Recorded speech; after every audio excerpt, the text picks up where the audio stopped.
मग का करते तू?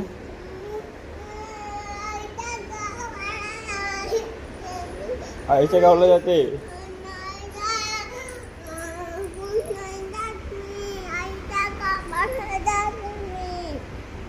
स्कूल जा ना, चॉकी वगैरे आणले यांना.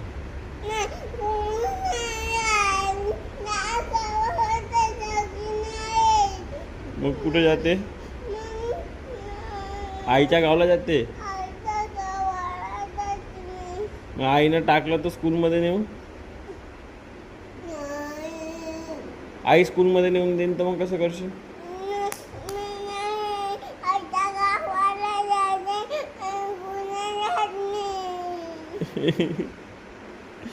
ब्रश करून टाक जा. आईच्या गावाला जाऊ जा, ब्रश करून टाक जा. कुठे चालला आता? स्कूल चालला.